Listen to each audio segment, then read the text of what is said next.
Hi friends, good morning, welcome to IXMB। I hope आप सब अच्छे हैं and you are preparing well for examination. तो शुरू करते हैं आज का हमारा करंट अफेयर जो कि है 28 दिसंबर 2022।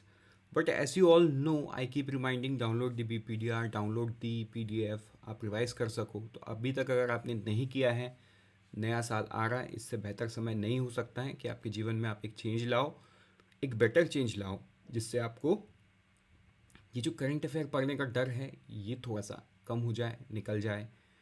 सो फ्रेंड्स, अगेन मैं आपको याद दिला दूँ, हम साल के आखिरी में हैं, ये छुट्टियों का समय है। सो न्यूज़ फ्लो बहुत ही कम है। शुरू करते हैं हमारा छोटा सा lecture with the first piece of news, वो है रिगार्डिंग इन्वेट्स। तो देखो, ये इन्वेट्स क्या है? ये एक इंफ्रास्ट्रक्चर इन्वेस्टमेंट ट्रस्ट है। पहले होता था क्या, देखो, एक हाईवे बनाने के लिए ना बहुत पैसे की ज़रूरत है, हाई कॉस्ट प्रोजेक्ट है, और ऊपर से रिस्क भी बहुत एसोसिएटेड है। अब क्योंकि वहाँ पे इन्वॉल्वमेंट कुछ लोगों का होता था, कुछ ठेकेदारों का होता था, तो कई बार ऐसा देखा गया प्रोजेक्ट कंप्लीट होने से पहले वो उसमें कोई अड़चने आ गई तो लोगों को पैसा नहीं मिलता था। तो इंस्टीट्यूशनल क्रेडिट भी यहाँ पे आता था, लेकिन वो लोग भी थोड़ा सा रिलेक्टेंट रहते थे बिकॉज कॉस्ट ही बहुत ज़्यादा है। सो अगेन, इतने बड़े कॉस्ट को किसी एक बैंक को फंड करना भी थोड़ा सा बैंक डरते थे, राइट। तो ये बहुत सारा इशू था जिस वजह से इन्वेट्स आया। एंड इन्वेट्स में अगर आप क्रिसिल की मानो, क्रिसिल कौन है? क्रेडिट ट्रेडिंग एजेंसी है, राइट। 2016 से 19 इन्वेट्स रजिस्टर्ड है इंडिया में, एंड ये 11 है रोड सेक्टर में, ठीक है। और 9 जो है ये फ्लोटेड और सेट टू बी लॉन्च सून, मतलब 9 ऑलरेडी जो है पैसा उठा चुके हैं मार्केट से और जो बहुत जल्द लॉन्च करने वाले हैं। टोटल 9 है, दोनों दोनों कैटेगरी में।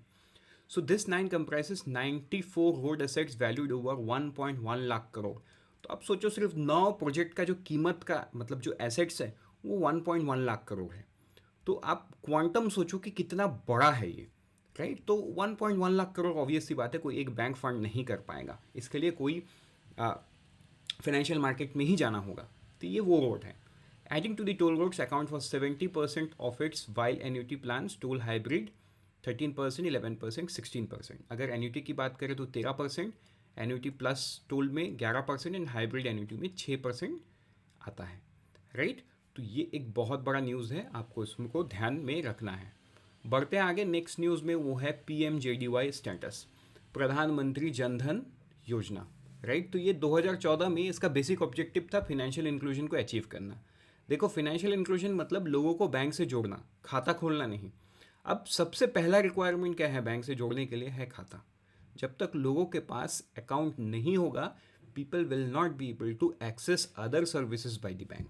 ये एक सबसे बड़ा चैलेंज गवर्नमेंट को दिख गया, and also Nachiket Mor committee जो 2014 में ही गवर्नमेंट को रिकमेंड कर दिया था कि फाइनेंशियल इंक्लूजन को हमको बहुत तेज़ी से करना है, राइट। तो PMJDY का जो डेटा है, अगर आप RBI के रिपोर्ट, मतलब RBI ने भी कुछ दिन पहले RBI India trends and progress report, जिसका वीडियो हम अलग से रिलीज़ करने वाले हैं, इस रिपोर्ट में ये लाया है कि only 8.2% of such account had zero balance in the August, ठीक है। By August 22, one of the total of 462.5 million PMJDY account, 81.2% were operative, मतलब 100 में से 81 खाता ऑपरेटिव था।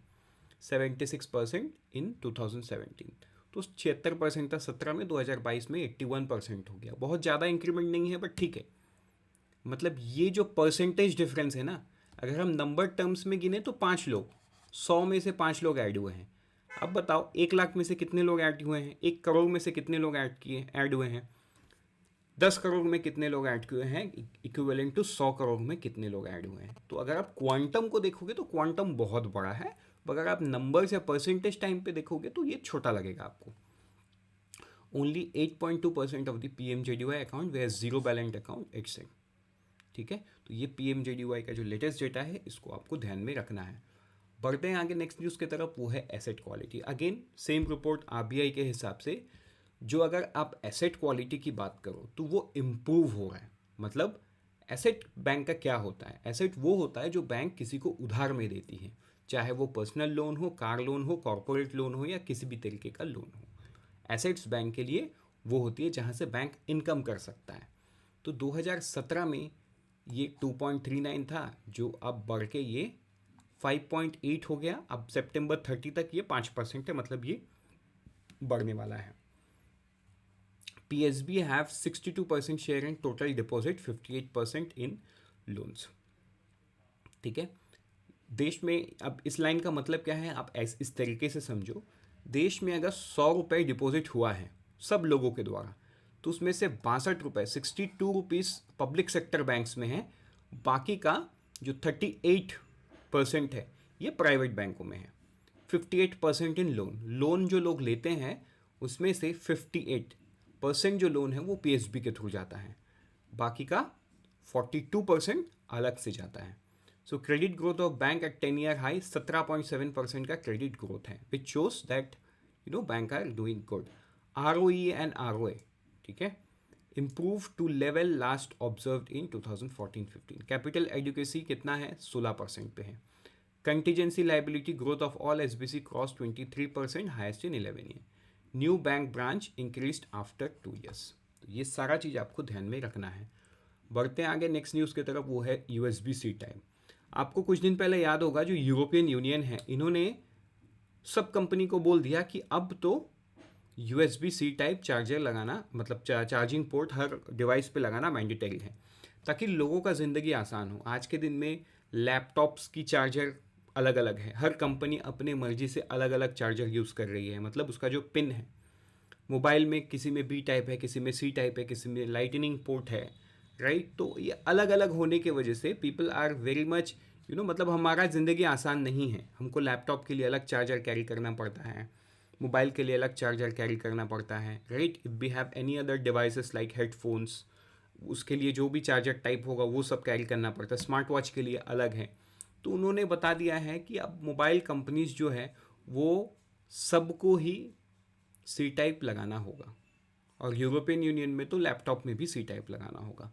सो दैट ये जो मतलब देखो, आज के दिन में अगर आपको पता है कि C टाइप चार्जर सबके पास है, मतलब सब जगह है, तो प्रोबेबली आप जब घर से बाहर कहीं दूसरी सिटी में जाओगे आप चार्जर लेके नहीं जाओगे, आपके होटल में भी प्रोबेबली अवेलेबल होगा। क्यों? क्योंकि अब वो स्टैंडर्ड है across the nation, across the continent. तो USB-C टाइप को इंडिया ने कब से किया है? मार्च 2025 से किया है, ठीक है। Very important piece of news. बढ़ते हैं आगे नेक्स्ट न्यूज़ की तरफ, वो है लाइबिलिटी ऑफ गवर्नमेंट। अगर आप फाइनेंस मिनिस्ट्री की डेटा को देखो तो गवर्नमेंट का जो डेट है वो 147 ट्रिलियन इन Q2 हो गया है। 147 trillion is very very big amount, ठीक है। तो ये आपको ध्यान देना ही MCQ के फॉर्मेट में पूछ सकता है। ये 145.72 लाख करोड़, मतलब 145.72 ट्रिलियन था जून क्वार्टर में, सितंबर क्वार्टर तक ये 147.19 लाख करोड़ हो गया। सो बढ़ते हैं आगे नेक्स्ट न्यूज़ की तरफ, वो है धनु यात्रा। तो देखो ये धनु यात्रा से एक ही चीज़ आपको याद रखना है कि this is a yatra related to the culture of Orissa state. तो ये आपको याद रखना है क्योंकि ये पूछ लेगा आपको, है ना, कि धनु यात्रा कौन से स्टेट से बिलोंग करता है। So it's belongs to Orissa.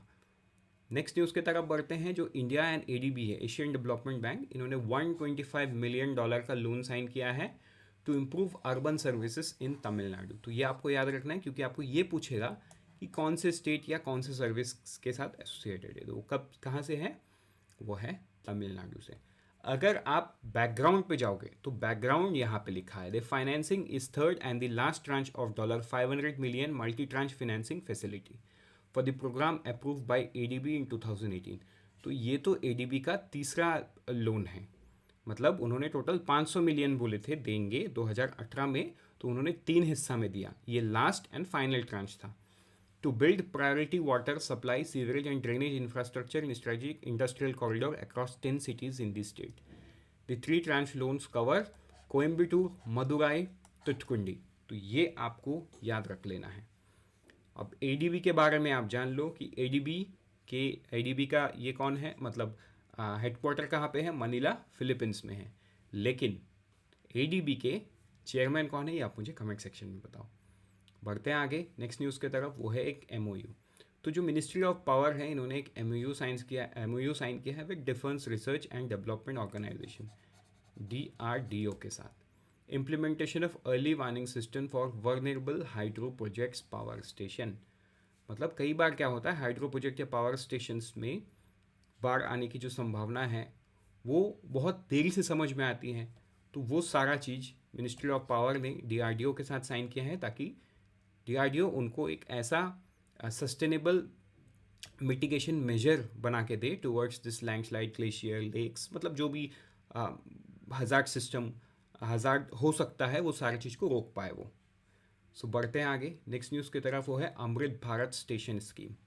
तो देखो एक नया स्कीम है ये फॉर इंडियन रेलवेज, राइट। अगर आप स्कीम के इस पे जाओ तो स्कीम में क्या क्या होने वाला है, provision for roof plaza to be created in future, free wifi spaces for 5G mobile tower. तो ये तो हमने कुछ दिन पहले ही देखा न्यूज़ में, दैट रेलवे ने अब अलाउ कर दिया है कि अपने जगह पे ये किसी और को भी टावर लगाने दे देगी। Smooth access to widening of road, removal of unwanted structures, properly design signage, dedicated pedestrian pathways, well plan parking areas and improve lightings. तो ये सारा काम इस पे होगा। High level platform 760 to 840 mm, ये बहुत इंपॉर्टेंट है क्योंकि कई बार कुछ स्टेशंस बहुत नीचे होते हैं एंड लोगों को चढ़ने उतरने में दिक्कत होता है। With a length of 600 meters का लेंथ रहेगा। Special amenities for the disabled. तो ये सारा काम कौन करने वाली है, Indian railway, under the scheme Amrit Bharat station scheme. बढ़ते आगे नेक्स्ट न्यूज़ में, वो है ये 2-day capacity building program, NEST of tribal affair ministry to organise 2-day capacity building program of ERMS। ERMS का मतलब क्या है, Eklavya model residential school, teachers for future engineers in collaboration with Amazon. तो ये आपको पूछेगा in collaboration with which company, तो कौन है, अमेजॉन। तो देखो ये 2-day वर्कशॉप है, 28 और 29 दिसंबर, मतलब आज और कल ही चलेगा। 54 ERMS ऑफ 6 स्टेट, ठीक है, इसमें पार्टिसिपेट करने वाली है, आपको ध्यान देना है। With this, we are done for the day. Let's meet tomorrow morning once again. Till then, unfold your potential and all the best. And always remember, IXMB helps you prepare 50% faster.